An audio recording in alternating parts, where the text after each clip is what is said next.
Okay, the show is called Blocked In, and I got that name from the idea of when you make a sketch, when you're starting a drawing, you kind of block it in to give the basic shape, and then you work the figure further, or the image that you're drawing.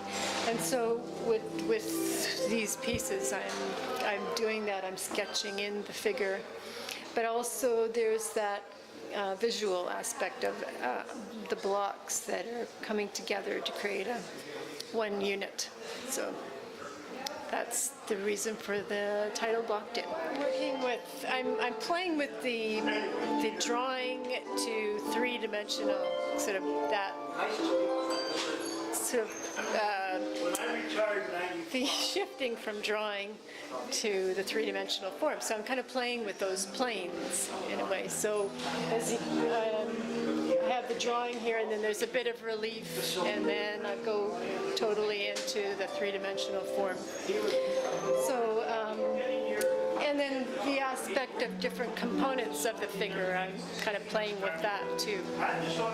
And having, in some cases, having it totally removed from the sculpture, so it stands on its own as a sculpture in itself, and then with the components all together, it creates the sculpture as well. A couple of them have names that are Old English, and I was looking at the pieces after I'd finished them and saw this sort of older, kind of ancient kind of quality, and so that's why I went with the Old English to give it sort of exemplify that part of it. There are a couple of pieces over in the other room that I got the inspiration from playing when I was younger. I used to play with cutout dolls, and they're inspired from that. And I'm playing with, instead of taking the clothes on and off, you can take the limbs on and off. And so that part, those pieces are quite humorous for me, so that I'm having fun with that. Yeah, I'm really enjoying the way that the sculptures are working with the paintings too, that they really speak to each other. It's quite exciting to see them together. Yeah, so that is, it's been exciting to have this idea out, because I've had it in my sketchbooks for quite a few years. The idea of having different components in one figure, and then I'm looking to develop it to a place where I will create larger pieces with several different components, and so I can see it moving into another direction.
Painting here was one of the prototypes for the Black Coat project that I was working on, and the Black Coat project came from working on the Journey, where I acquired a bunch of antique coats to use as props for the Journey.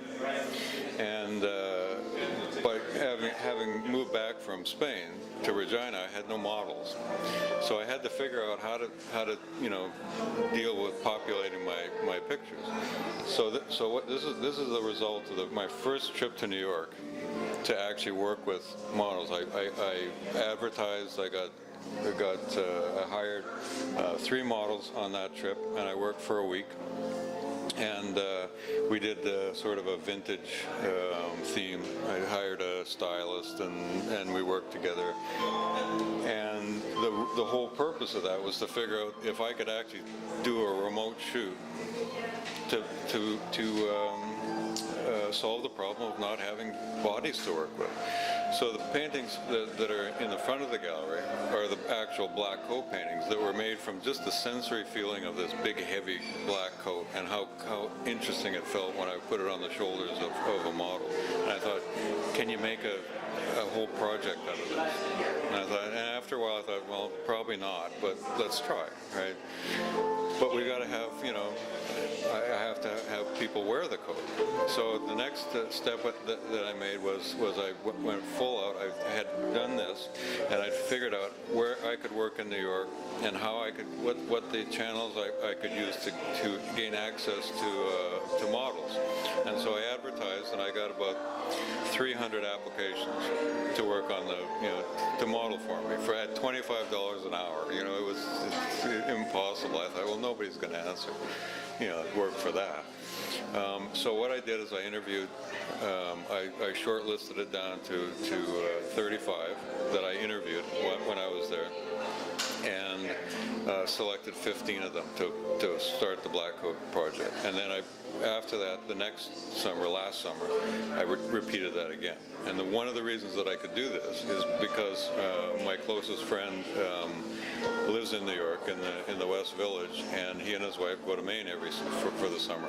So he had an empty apartment, and so he said, and I said, can I use your apartment? He said, please do.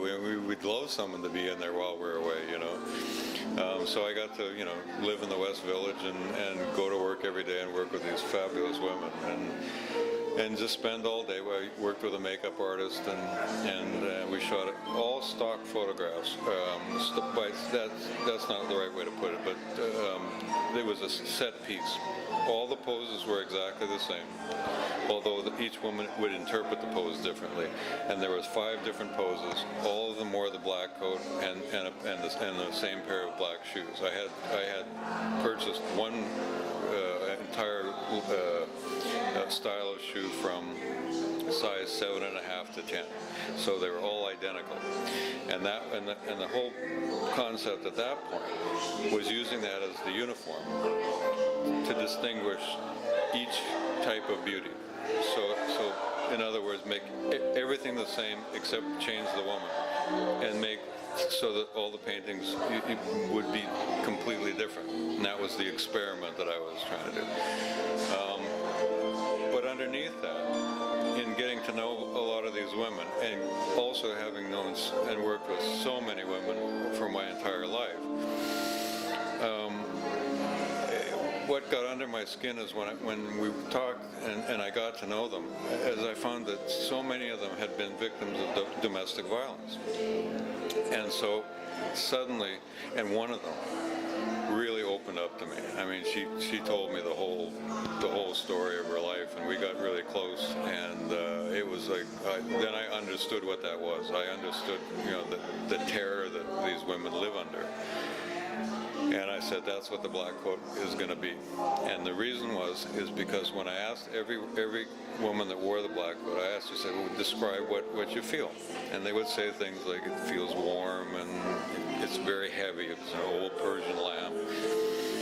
But so many of them said it made them feel safe.